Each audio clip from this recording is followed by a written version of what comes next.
Hello guys, कैसे हो आप सभी। आई होप आप सभी अच्छे होंगे और पढ़ाई करते और खेलते कूदते भी होंगे। तो आपका स्वागत है हमारे चैनल विद्यास मस्ती की पाठशाला में।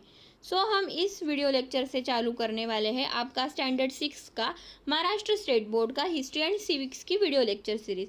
तो इस सीरीज़ से हम क्या देखने वाले हैं, आपके जितने भी हिस्ट्री एंड सिविक्स के स्टैंडर्ड 6 के जो चैप्टर है ना, जो टोटल 11 चैप्टर है, वो अभी हम धीरे धीरे करके एक एक चैप्टर के कंसेप्ट देखेंगे और उसके बाद उसकी एक्सरसाइज भी लेंगे। ठीक है, तो टेंशन नहीं लेना है कि सिर्फ लेसन है करके, लेसन भी है एज वेल एज उसके लेक्चर, उसकी एक्सरसाइजेस भी है। ठीक है, तो अभी हम फर्स्ट वीडियो से देखेंगे, फर्स्ट चैप्टर से, जो कि है आपका द इंडियन सब कंटिनेंट एंड हिस्ट्री। ठीक है, उसके बाद हम सोर्सेज ऑफ हिस्ट्री देखेंगे, फिर हड़प्पन सिविलाइजेशन, फिर Vedic civilization, then religious trend in ancient India, मतलब पुराने ज़माने में जो कैसे रिलीजियस जो ट्रेंड्स थे, जो टर्म्स थे, वो सब के बारे में, फिर जनपद एंड महाजनपद के बारे में देखेंगे। ठीक है, तो ऐसे हम फॉरवर्ड पूरे के पूरे 11 के 11 चैप्टर देखेंगे। ठीक है, तो अभी हम इस वीडियो से चालू करने वाले हैं, अपने बिल्कुल शॉर्ट वीडियो होने वाला है अपना, क्योंकि ये स्टार्टिंग का फर्स्ट ही वीडियो है।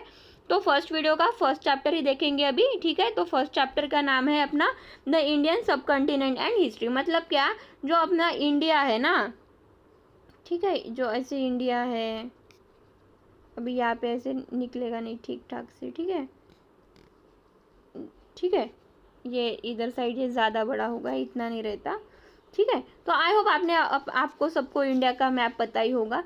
तो अभी हम इंडिया के बारे में पढ़ेंगे इसमें, और उसकी हिस्ट्री में कि कैसे इवोल्यूशन हुआ, कैसे बढ़ गया। जैसे पहले अफगानिस्तान हमारे इंडिया का पार्ट था, वो कैसे टूट गया।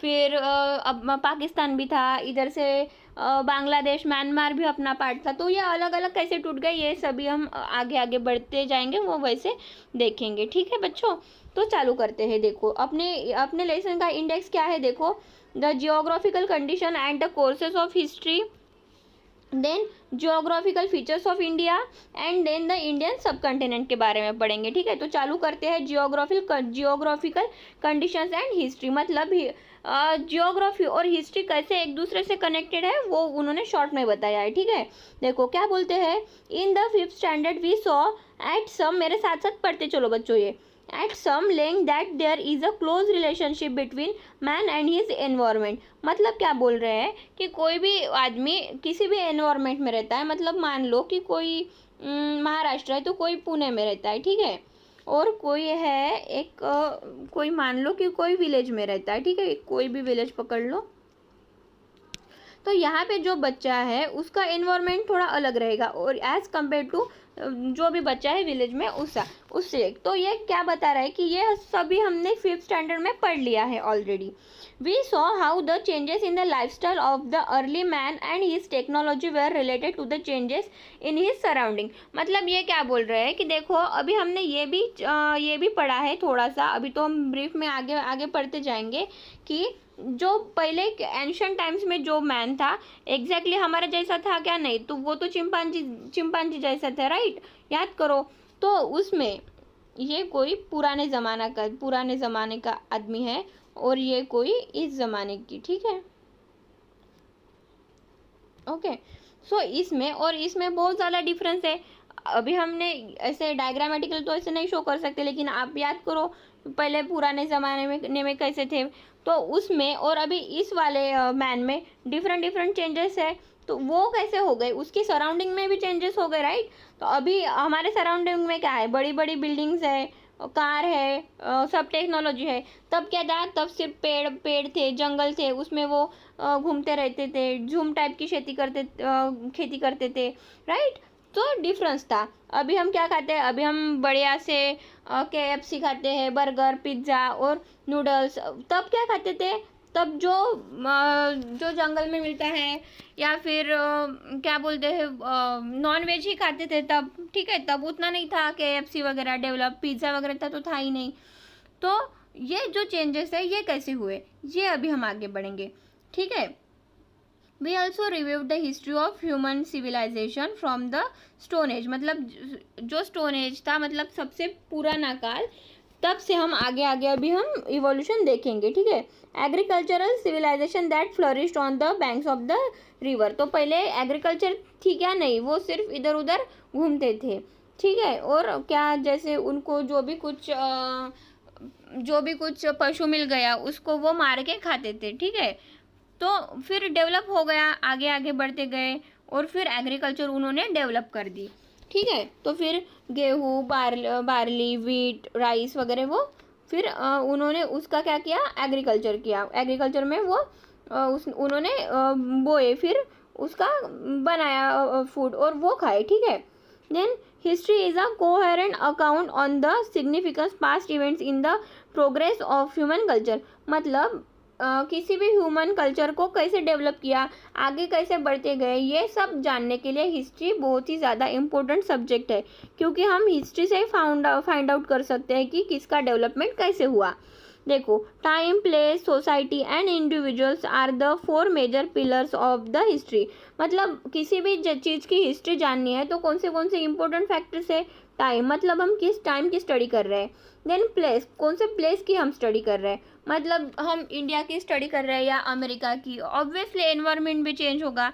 तो टाइम, प्लेस, देन सोसाइटी, हम किस सोसाइटी के बारे में पढ़ रहे हैं, और सबसे मतलब क्या है, और इंडिविजुअल, मतलब हम किसके बारे में पढ़ाई कर रहे हैं, तो इस सभी के फैक्टर से डिपेंड क्या होगा, अपनी हिस्ट्री इवॉल्व होगी, ठीक है। We can not write history without them, मतलब इन चारों के अलावा हम हिस्ट्री कुछ लिख नहीं सकते। Of this 4 components, place is related to geography और geographical conditions. In this sense history and geography are inseparable. मतलब देखो, प्लेस के बारे में अभी मैंने बताया कि अमेरिका में क्या एनवायरनमेंट अलग है, अमेरिका मान लो या फिर इंग्लैंड वगैरह, और अभी हमारा इंडिया पकड़ लो, इसमें एनवायरनमेंट अलग है। तो जिस प्लेस में जो रह रहे हैं, मतलब हम एक सोसाइटी के बारे में पढ़ रहे हैं, मान लो कि ये यूएसए है, मतलब अमेरिका है, और हम इस सोसाइटी के बारे में स्टडी कर रहे हैं, ये है इंडिया। तो यहाँ का क्लाइमेट, यहाँ का एनवायरनमेंट, यहाँ के रिलीजन्स, यहाँ के लोग अलग हो गए, एज वेल एज यहाँ का एनवायरनमेंट, यहाँ के लोग, यहाँ का खान पान सब अलग होगा। मतलब ये किस पे डिपेंड है कि आपकी हिस्ट्री कैसी है, ये प्लेस पे भी डिपेंड, सबसे इम्पोर्टेंट है प्लेस। सो ये देखो, ये यूएसए मतलब अलग कंटिनेंट हो गया, इंडिया है मतलब एशिया में आ गया, राइट। तो मतलब ये किस जगह पे है, इसके ऊपर भी हिस्ट्री डिपेंड है। और प्लेस है मतलब ये ज्योग्राफी से रिलेटेड टर्म हो गई, राइट। मतलब मैंने अभी बताया आपको, क्लाइमेट बोला, फूड बोला, एग्रीकल्चर बोला, एज वेल एज सब कंटिनेंट बोला। तो ये कौन सी टर्म्स है? ये हम कभी हिस्ट्री में पढ़ते हैं क्या? नहीं। तो हिस्ट्री में हम तो सिर्फ राजा महाराजा, ब्रिटिशर्स यही पढ़ते हैं। तो मतलब क्या बोल रहे हैं कि ये तो सभी ज्योग्राफी की टर्म्स है, राइट। तो मतलब ये बोलना चाह रहे हैं कि history as well as geography, ये दोनों साथ साथ पढ़ना पड़ता है, ठीक है।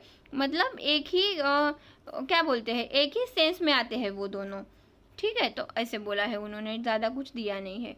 चलो तो फिर आगे बढ़ते हैं। देखो, ये देखो अलग अलग टाइप के हाउसेस है, ठीक है, टाइप्स ऑफ अलग अलग हाउसेस। देखो क्या बोल रहे हैं आगे, our diet, clothing, housing, occupation, in fact all human life in any region depends on a large extent on its geographical characteristics। मतलब हमारी ज़िंदगी कैसे चल रही है, मतलब हम क्या खाते हैं, कैसे किस टाइप के हाउस में रहते हैं, कौन से कपड़े पहनते हैं, हम क्या करते हैं, मतलब हमारा ऑक्यूपेशन कौन सा है, ये सभी के सभी जियोग्राफिकल कैरेक्टरिस्टिक्स है। मतलब आप जहाँ पे होंगे, आप वैसे आपका घर वैसा होगा, मतलब ये जैसा दिख रहा है कि ये ठीक ठाक सिटी वाला होगा। अभी यहाँ पे तो न्यू वाले नहीं है। अभी हम मान लो कि अगर हम मेट्रोपॉलिटन सिटी अगर देखते हैं तो वहाँ तो ऐसे हाउसेस नहीं होंगे, वहाँ तो ऐसे बड़ी बड़ी बिल्डिंग्स होगी, ठीक है, अलग अलग फ्लोर की, 5 फ्लोर, 10 फ्लोर, 11 फ्लोर, ठीक है, राइट। तो मतलब ये हाउस से हम देख के इतना समझ में आता है कि ये कोई विलेज वाला होम होगा, हाउस होगा। और ये बिल्डिंग देख के इतना तो समझ में आता है कि ये किसी बड़े मेट्रोपॉलिटन सिटी में इस टाइप का हाउस होगा। तो ये डिपेंड है, तो ये क्या होगा, ये कैरेक्टरिस्टिक्स किसकी होगी, जियोग्राफिकल कैरेक्टरिस्टिक्स। तो मतलब ऑब्वियस बात है, यहाँ पे जो लड़का रहता होगा वो दिन भर ऐसे खेल कूद मस्ती, इधर उधर घूमना वगैरह वगैरह, और यहाँ पे जो बच्चा रहता होगा वो दिन भर अपने घर में रहता होगा, मोबाइल या लैपटॉप वगैरह वगैरह इंडोर गेम खेलता होगा। और यहाँ के बच्चे बढ़िया मस्त आउटडोर गेम खेलते होंगे। मतलब ये इमेजिन करो आप तो ये कैसे किस पे डिपेंड होगा कि आप कहाँ पे रहते हो, प्लेस पे डिपेंड है। मतलब ये प्लेस क्या है, ये जियोग्राफिकल कैरेक्टर दर्शाता है, ठीक है। For example the life of the people in hilly regions is more strenuous than that of the people of the plains. मतलब क्या बोल रहे हैं कि कोई मान लो, समझाती हूँ यहाँ पे कि कोई मान लो एक विलेज है कि ये ऐसे हिली रीजन में रहता है, ये हिल फुट हिल्स पे, ठीक है, यहाँ पे। और कोई एक ऐसे क्या बोलते हैं मैदानी जगह, ठीक है, ओके।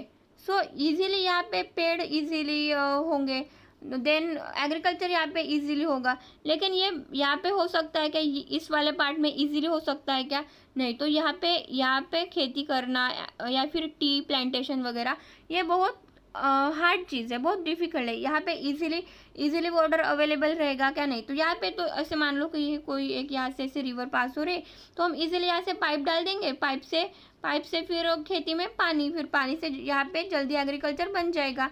कुछ जो भी आपने यहाँ पे ग्रो किया है, जो भी है, मान लो व्हीट, राइस, वॉटेवर, ये जल्दी से ग्रो हो जाएगा, तो आपको इजीली फूड अवेलेबल होगा।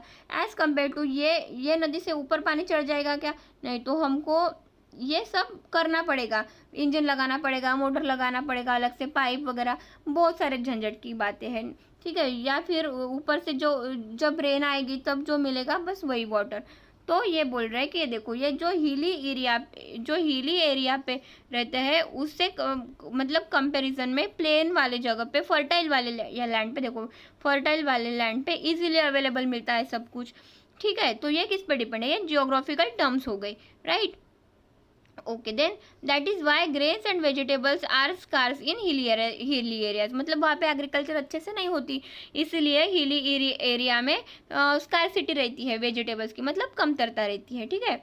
इन comparison people of the plains get them a sufficient measure naturally. मतलब जो प्लेन्स पे रहते हैं, जो हम जैसे महाराष्ट्र वाला पूरा एरिया प्लेन्स पे ही है, तो हमको इजीली अवेलेबल होता है। लेकिन एज कम्पेयर टू हम उधर नॉर्थन साइड में देखेंगे, जम्मू कश्मीर देखो या फिर आसाम, मणिपुर, नागालैंड, वहाँ पे ये जितना इजीली हमको मिलता है उतना इजीली उन लोगों को नहीं मिलता है, ठीक है। This has the impact on the diet of the people, और इसीलिए उनके डाइट में भी डिफरेंस आ जाते हैं, ठीक है। तो हम देखो, हम महाराष्ट्रियंस लोग हैं, हम तो टोटल सब कुछ खाते हैं, हर टाइप की सब्जी खाते हैं, हमारे खाने में दाल भी रहती, रोटी भी रहती, चावल भी रहता है, राइट।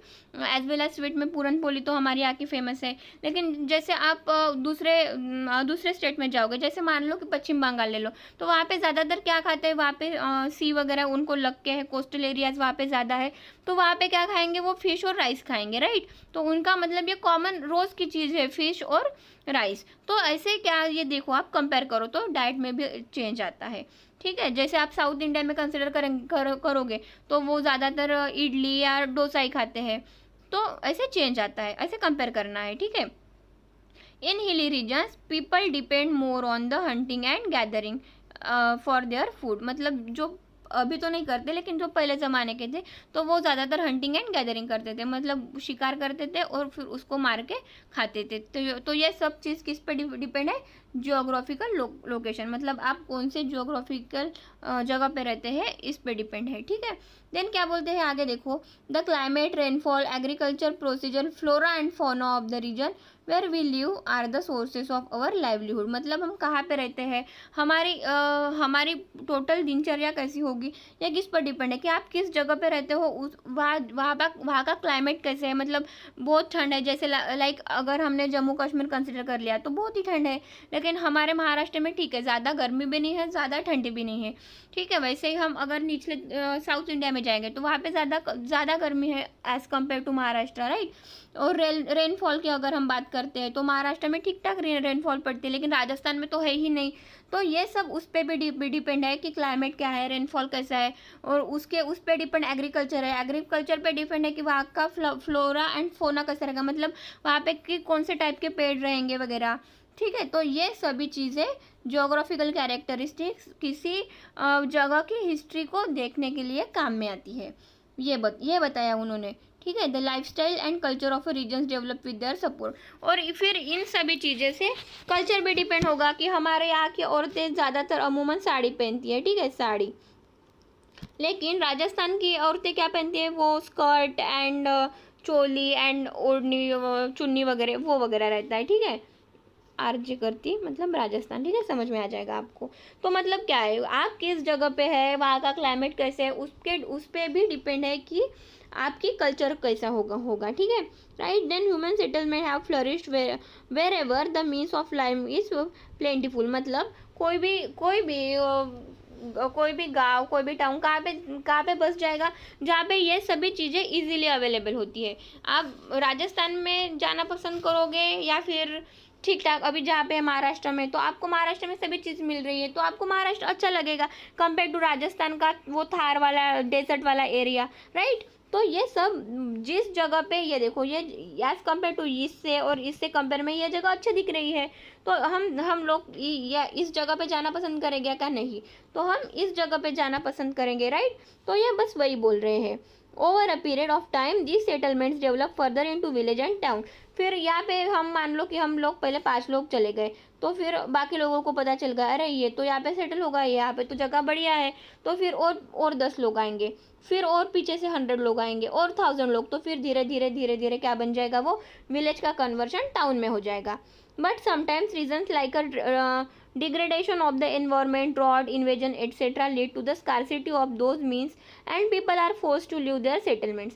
मतलब ये क्या बोल रहा है कि अगर मान लो कि ड्रॉट आ गया, या फिर ज़्यादा रेनफॉल हो गई, या फिर किसी ने आक्रमण कर दिया, जैसे अभी यूक्रेन का हाल हो रहा है, ऐसे ये खंडर जमीन बन गई है, ये देखो यहाँ पे पूरा ड्रॉट पड़ गया, तो फिर क्या करना पड़ता है, लोगों को अपनी जगह छोड़ के दूसरी जगह पे जाना पड़ता है, फिर वो पूरा का पूरा खंडर बन जाता है, लाइक दिस, ठीक है। तो ये सभी किस पे डिपेंड है, ये सभी के सभी ज्योग्राफी पे डिपेंड है कि आप किस जगह पे रहते हो, वहाँ की ज्योग्राफी कैसी है, वहाँ पे रेनफॉल कैसा है, क्लाइमेट कैसा है।